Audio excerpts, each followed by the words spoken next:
Good day, this is Pastor Dominic from Evander Revival Center. I want to read to you from a passage of scripture found in 1 Corinthians chapter 9, verse 24 to 27. Listen to what the Bible says. Don't you realize that in a race everyone runs, but only one person gets the prize? So run to win. All athletes are disciplined in their training. They do it to win a prize that will fade away, but we do it for an eternal prize. So run with purpose in every step. I'm not just shadowboxing. I discipline my body like an athlete, training it to do what it should.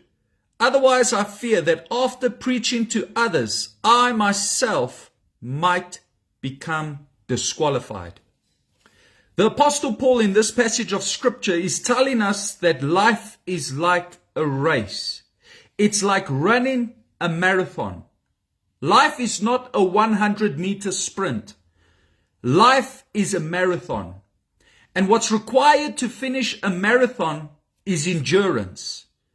And the Christian faith is a race of endurance. And to endure, you need to pace yourself.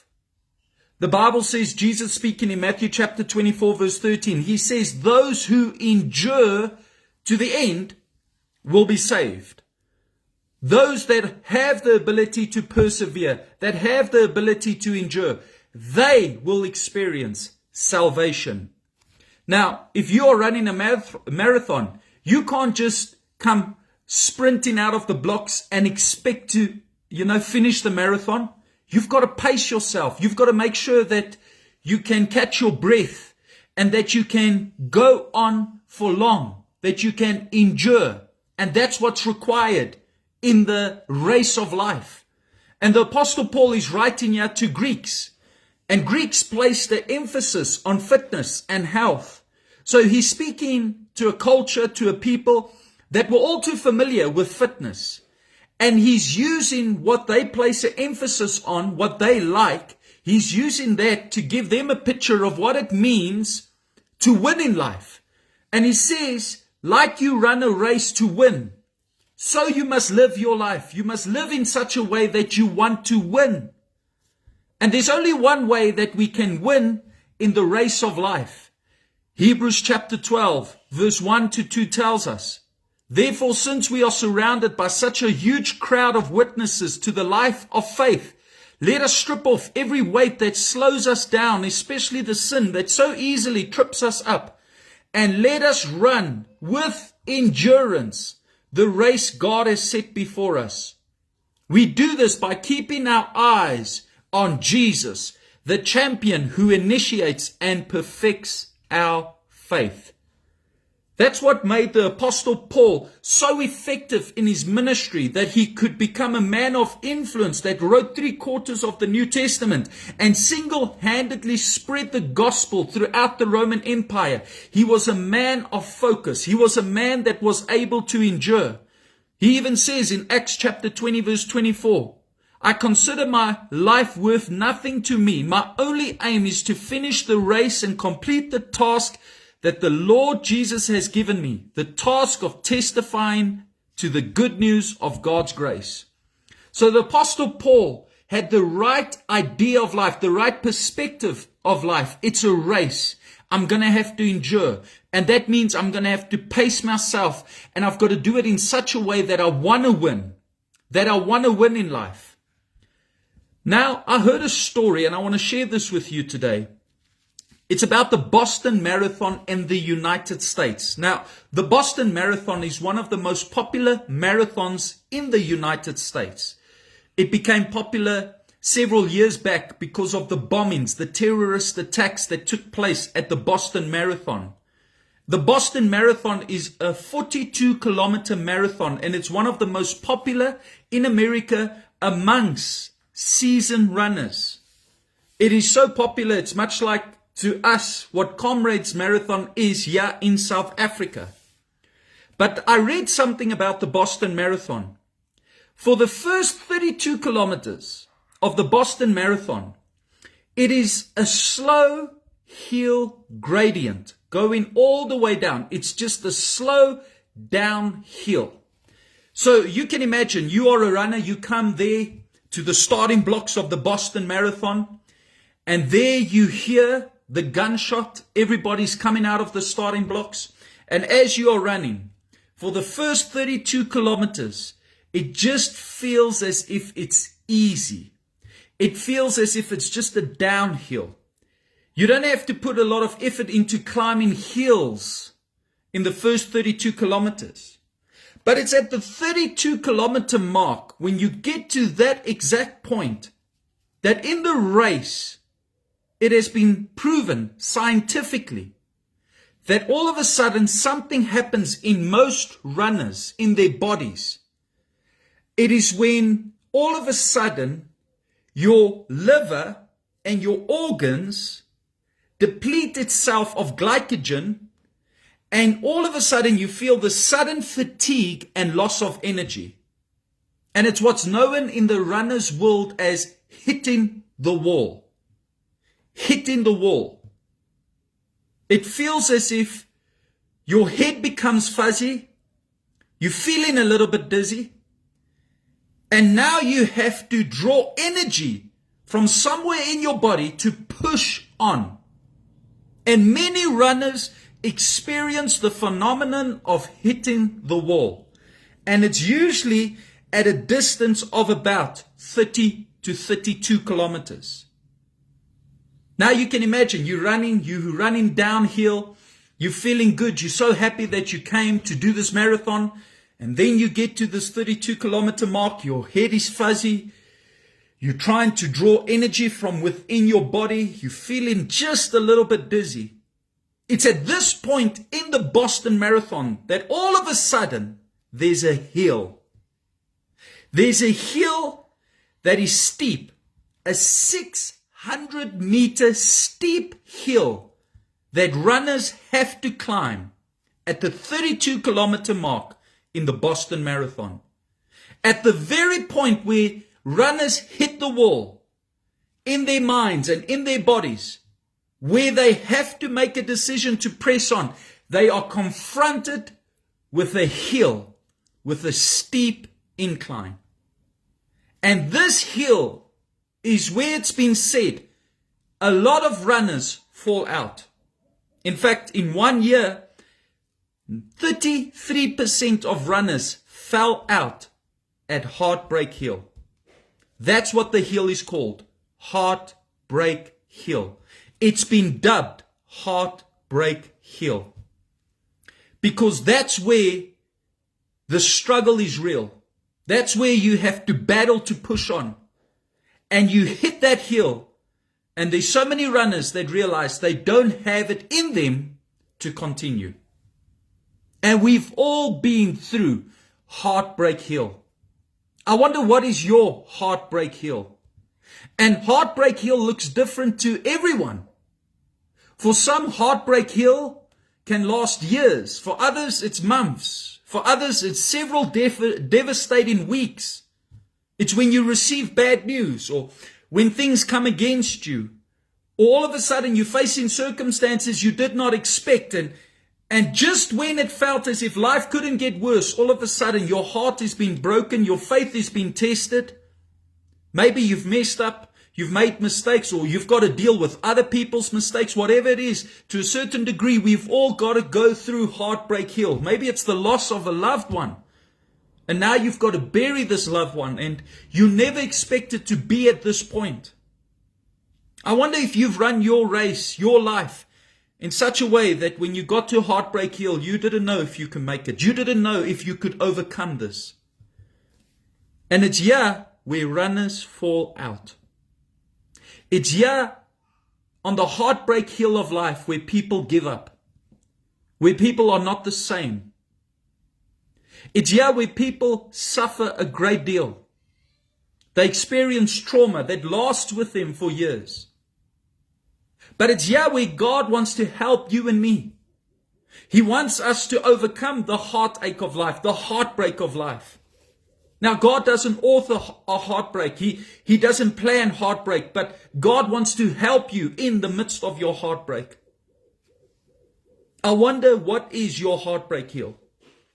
I wonder what has been your heartbreak hill. In 1 Samuel chapter 30, we read of the great King David. He was on heartbreak hill. He was a man anointed, ordained, purposed to be a king over the nation of Israel. But the Bible says one day he was coming back from battle with his men, and as he came back from battle, the Bible says the tribe of Amalek came and raided his hometown, burning his home and his men's homes to the ground, and then kidnapping their wives and their children.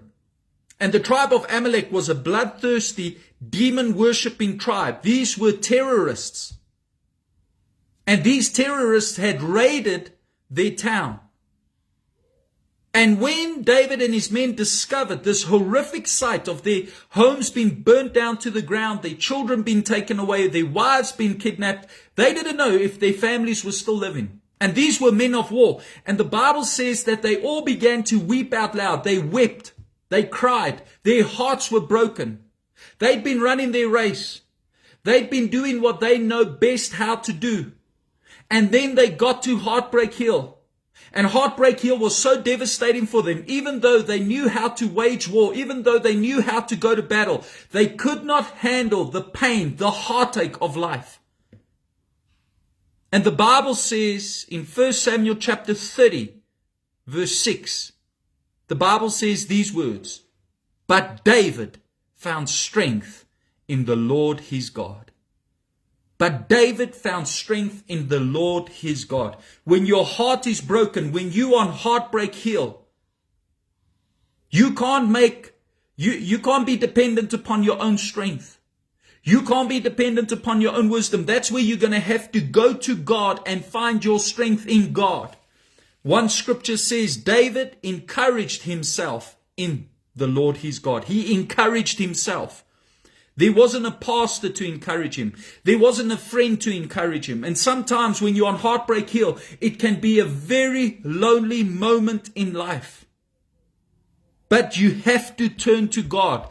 That's what makes it different for us Christians, is we serve a God that can give us strength. We serve a God that can encourage us. We serve a God that can uplift us. Sometimes I look at fellow brothers and sisters in Christ and I see them suffering and I see them struggling, and I wonder to myself, don't they know they've got a loving Heavenly Father that wants to help them, that wants to strengthen them, that wants to encourage them? If your heart is broken today, you can only go to God. People can only do so much, and people are only going to be there so much.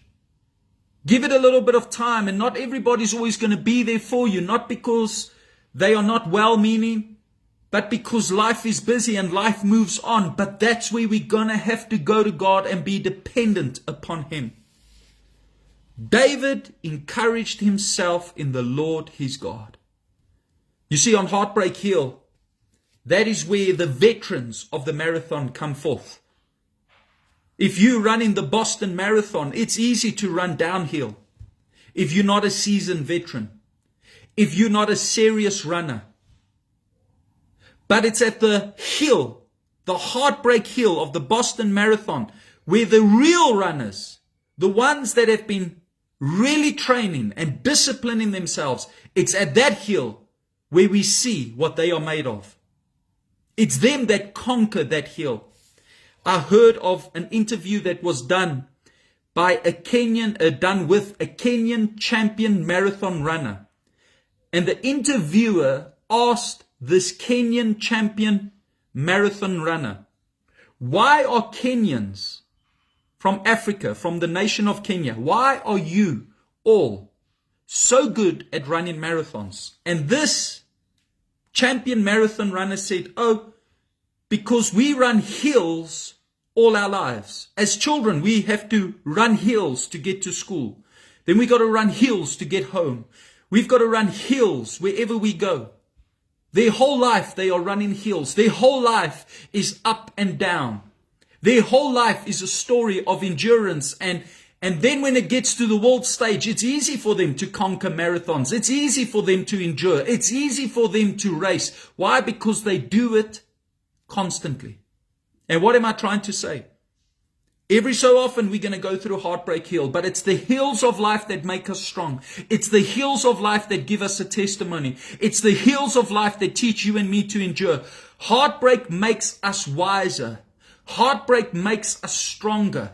Heartbreak teaches us how to be more dependent upon God. It teaches us how to put our trust in God. I know if I look back over my life, the times when my heart has been broken, I've learned more about God in those times with tears in my eyes than in times when it was good. The Bible says that David then inquired of the Lord, 1 Samuel chapter 30 verse 8. And he asked the Lord, can I go after the Amalekites? Will you help me to recover all? And God said, go, I'll help you to recover all. David, get over Heartbreak Hill. Your family is dependent upon you. Your children is dependent upon you. Your friends are dependent upon you. You're going to have to survive Heartbreak Hill. And I've come to tell you today as a pastor, as a prophetic voice in your life, you're going to have to overcome heartbreak. It's not easy. It's not fun. It's not nice. But there are people that are dependent upon your faith. There are people that are dependent upon your wisdom. There are children that are dependent upon you. There are grandchildren dependent upon you. There are people that are dependent upon you. They're watching you.